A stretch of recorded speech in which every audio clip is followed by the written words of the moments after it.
Welcome to the Literally First Class podcast, where I will teach you how to overcome anxiety and achieve somatic success. I'm your host, Keri Ford. I'm a somatic success and holistic life coach here to bring humor, insight, and wisdom to the modern day woman that wants to feel alive in her daily life. You ready? Come on, I saved you a seat in first class.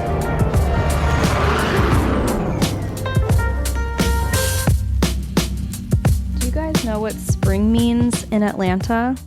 It means more leaf blowers. I don't know what they're blowing around right now, but I think they're blowing around a lot of pollen. What the fuck with the leaf blowers? Oh, it's so ridiculous. I have to figure out what time they're going to be at our house now weekly because they're back doing lawn service, and I have to plan recording around it, obviously. So, and I almost didn't record this episode today, but I needed to because then otherwise my production team can't get it done in time for next week. And the reason was actually not leaf blowers today because it's raining. It was a supplement. So I'm being very loving to my body, and I am back on my regular regimen of supplements. I mean, it's nothing specific or crazy. But there's a couple of supplements that you have to take with food. Now, I thought, and I made the mistake of thinking that my morning smoothie, the protein smoothie that Jake makes me every morning, I thought that that would be suffice. I thought wrong because, I don't know, maybe an hour later, I started looking at my computer screen and I was getting dizzy. I felt nauseous. And he's like, babe, you need to eat something more than this smoothie. Let me make you something. So I'm back. I feel good. I had some leftover shrimp scampi that I made the other night that he reheated for me, but that is not a fun feeling. And I was hopeful that while he's at the gym and there's no leaf blowers, that I would be able to record this episode. So here we are. We made it. And not that you asked, but it's day 5 of not washing my hair. And 2 days ago when you're like, oh, I should really wash my hair because I have a hair appointment in a couple days. Well, now the hair appointment's tomorrow morning. It just doesn't make sense to wash it. So sorry, Steph. Love you. This wild, crazy, curly mane is unwashed and beautiful. So it's always a good feeling when I get my hair washed and done and all the things. So yeah. Here we are. I've had a fantastic week, but I feel like I've been in a fucking vortex of time. Time is going by fast. Jake and I will wake up somewhere between 6:30 to 7:30, although the other day my body was like, nope, you're asleep until 8, and I just went with it. And we'll meditate. He's more consistent about meditation than I am, but after my meditation this morning, I started working and had some coffee, dove into the day, and all of a sudden you're like, how is it 5 o'clock? What the hell? It's just insane. So it's all great things. I was booked for a speaking gig in St. George, Utah. I was nominated for an award. I've been booking lots of podcast interviews, and there's seasons of this. There's other times where my speaking calendar is not so open. But we have been really working to get some momentum up now that we have all these new programs and this entire product suite.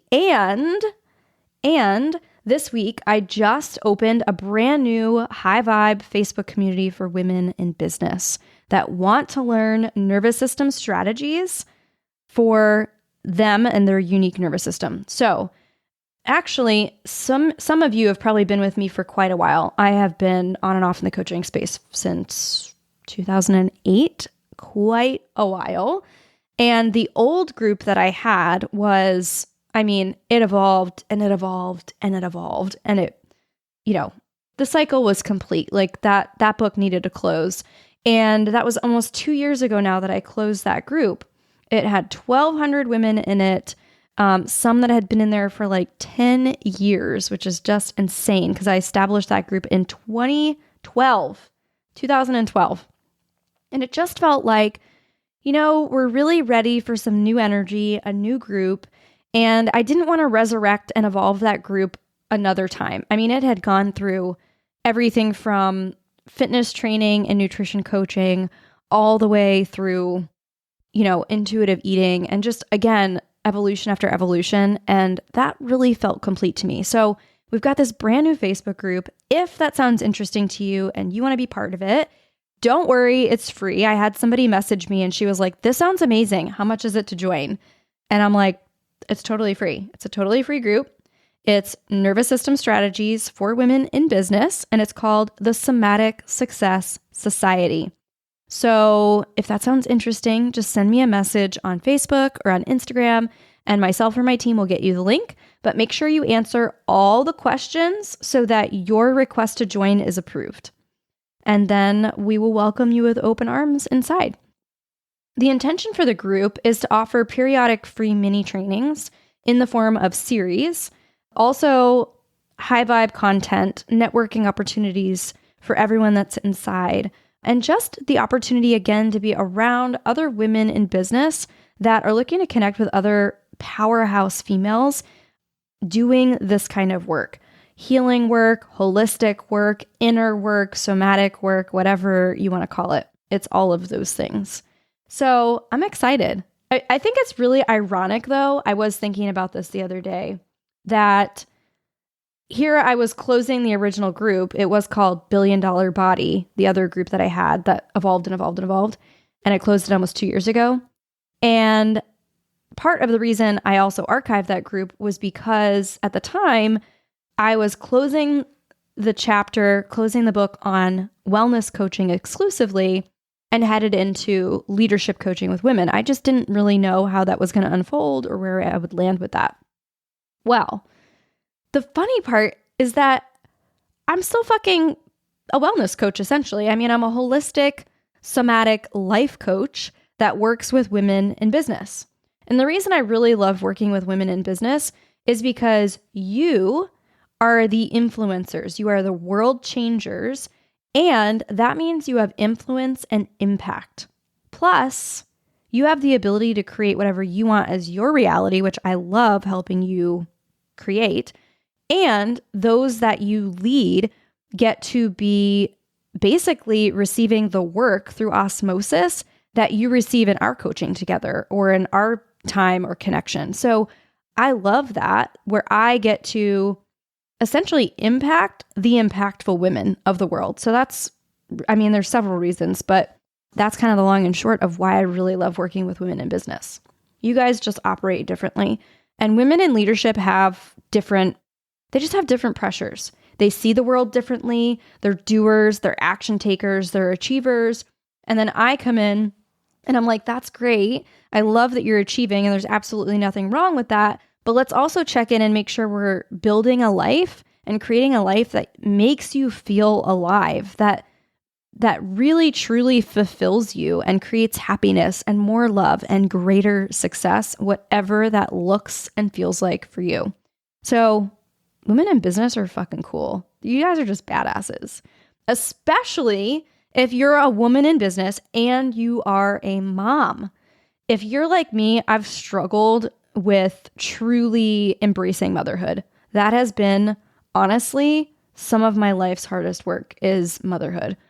I've got 2 kids. One is almost 9. He is energetic, passionate, vibrant, and he's extremely oppositional, which will make him a great leader, but it just makes for a very challenging dynamic with parenting. And then my daughter, who's 7, has the total opposite. I mean, don't get me wrong, she can be sassy AF, but she has the total opposite strategy, which is, all right, I noticed that Peyton takes the oppositional route. I'm going to go with the opposite of oppositional, and I'm going to basically disobey you sweetly. And that looks like, suddenly having a boo-boo that needs attention in the middle of a reset or a timeout where you're like, this is not what we're talking about right now. I know you want a hug. And I know that you need love right now, and I will give that to you. And we're also having a reset. So it's just wild to me that they can have the same houses. I mean, they have 2 houses they live in because I'm divorced, but they have the same 2 houses, the same constants, the same parental figures in their life. And they're blessed to have 3 of us, me, their dad, and bonus dad, Jake. And it's just wild. Like they are just two completely different children despite, the same upbringing essentially. But I have this joke with a friend of mine and we're like, man, motherhood is just so challenging for us. And I kind of feel like I don't belong with the other mommy and me groups in a way. I don't resonate with like minivan life. In fact, my friend and I, we like joke around. We're like, fuck a minivan, and it's just not my vibe. Like I roll up to the carpool. I've got my Benz, a crop top, and maybe I've got heels on. Maybe I've got Converse sneakers on. Maybe I'm wearing all sweats, whatever, but it's just a different vibe. I have trouble making mom friends. And I've never gotten into like the gymboree mommy and me thing. I did try it. I will tell you, my kid was across the fucking gym in the foam pit and I'm playing with the parachute by myself, singing Twinkle, Twinkle, Little Star with all the other moms whose kids are sitting next to them. So mine's across the gym in the fucking foam pit. I'm playing with the parachute and I'm like, oh my gosh, this is just not for us. Like this is killing my soul. It's not life-giving. I don't enjoy it. Also, I'd rather pay people to help me create a Pinterest party than sit and like dick around with stuff in my house, like creating little things. I used to have some patience for that kind of thing, but not so much anymore. I think it came from the place of trying to people please. So I will happily hire someone to help me with that or take the kids elsewhere to do birthday parties and things. So actually, I have this funny story. You guys are going to die with this one. I will say in my defense, though, before I tell this story, that they have all sorts of rules at the daycare. You can't, because of kid allergies, you can't bring this, you can't bring that. It has to be packaged. So in my defense, I was following the rules for the daycare. And some mornings we're lucky to just have pants on. Okay? Like we just are. That's just the reality of it. So everybody signed up on the parent list. I think it was Peyton's class and he was in daycare. So he was it was like before preschool. So he was like under 3 years old. And, the age of the kids is like a year and a half. Some of them can only eat certain things. You're still kind of in the soft food phase and worried about choking. And it's a daycare. So they have all sorts of parameters around what you can bring. You can't bring stuff with peanuts. It has to be unopened in a package with a seal, like even with cookies and stuff like that. So I signed up for something healthy, fruit salad. And I was like, this is great. I'm going to sign up for the fruit salad. Some other people sign up for other things. And it was like a classroom party, just drop off the food. My mom was horrified at this. So I was like, okay, I can't do cantaloupe. That's too hard. Like that's a potential choking hazard. Apples also out. Pineapple, that's not soft enough. But canned fruit, that's like in the fruit juice, not in corn syrup. Like that's healthy. That's soft. Like little toddlers, babies, they can have that. But it has to be unopened. So I had 2 cans. Oh, this is bad. I had 2 cans of fruit cocktail. Again, it's like organic. And I'm feeling good about myself. Like I'm solving a problem. I am contributing to the classroom. I am following the rules. I am not threatening anybody's allergies. It's sealed. So I bring 2 cans of fruit cocktail to the classroom. And that was my contribution for fruit salad. My mom, I'm telling her this story and she's like, oh, Keri, I cannot believe that you didn't even put it in a bowl and make it look nice. Like you didn't even want to put like a fresh sprig of mint on it. And I'm like, Mom, a fucking sprig of mint, they're like a year old. Like they don't need a garnish. They're not going to eat that. And I had to keep it had to be packaged. It had to be sealed.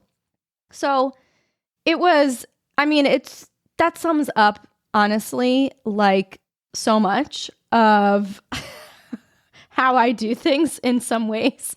Like I'm not domesticated in the kitchen. I have a couple things I rotate between. I'm pretty much like food is fuel. Jake feeds me well, thank God. And we survived just fine before he came into our lives, just saying. But that's a pretty good summary, just to give you an idea of me and motherhood. So no, I did not include a sprig of mint, and I still contributed to the classroom. So this is kind of a win, right? Right? But truly and seriously, in all honesty, I really have struggled with embracing motherhood fully. And what I realized is that it came down to what I thought being a good mom meant.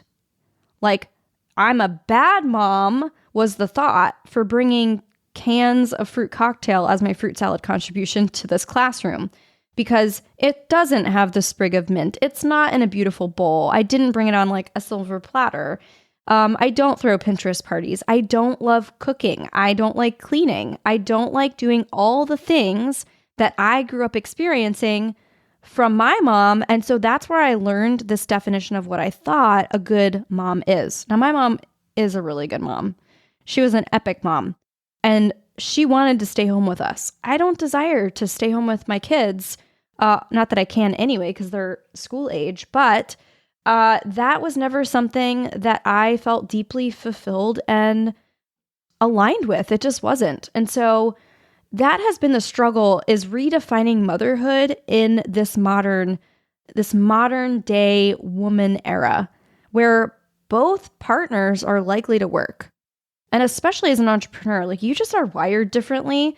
It's hard to turn your brain off. I'm a creator on the Wealth Dynamics, if you've ever taken that test before. So my zone of genius is ideation, coming up with things. The best ideas I have almost always come to me when I'm about to fall asleep in that very relaxed state, or first thing in the morning when it's quiet and the day has not yet kind of pulled me into it. And so I'm just wired a little bit differently. And for so many years, I made myself wrong about that. Like, I don't fit in with these Gymboree moms, like, fuck minivans, like, I don't like this, and blah, blah, blah. But it really came down to asking myself the question, what is a good mom?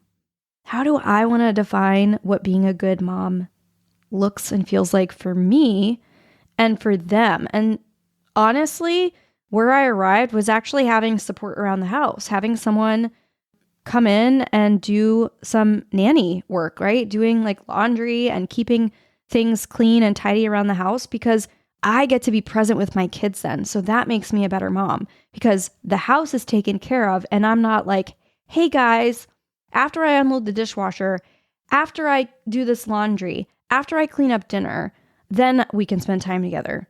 And when I have that support, I feel like a better, more centered mom all around. But I had to work through that reframe for a while when I first hired a nanny, because I felt like, oh gosh, like, I'm admitting that I can't do it all. And I'm admitting that, I'm a weak, not present, working mother. That's what I was thinking. And I was like, oh, actually, no, like, this frees up so much time and space for me to be present with my kids instead. So what is a good mom? What does that mean for you? And I'd love to know what that brings up in you this week as you navigate this with making literally first-class moves. Maybe your first-class move is fucking hiring a nanny too. They don't have to come every single day. We had ours for a couple times a week. I had her like 2 or 3 times a week, and that was so helpful. It also relieved a lot of stress, which is between, you and your partner. Like, you're both working, you're both tired, you both want to be present with the kids. And the last thing you want to do at the end of a long work day, especially, again, all jobs are hard in their own ways, but as an entrepreneur, it's challenging to turn your brain off. And the last thing I wanted to do was like 8:30 at night be unloading the dishwasher. It just was so much more supportive to know, like, that's being taken care of. So now if I'm not spending time with my kids, I'm spending time with my partner, and I'm a better human because of it. So let me know, use the hashtag literally first class, and let me know what first class moves you're making this week and how you're redefining motherhood. I'll see you on the next episode. I hope you enjoyed your flight, and I'll see you on board again soon. Seriously though, thanks for listening. If you're ready to take this work deeper and upgrade your mind, I want to invite you to join us inside my Millionaire Mindset program. This is where you'll start using my guided meditations to help you overcome anxiety and experience even more abundance.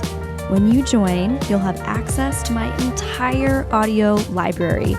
Head over to elevatewithkeri.com and we'll see you inside.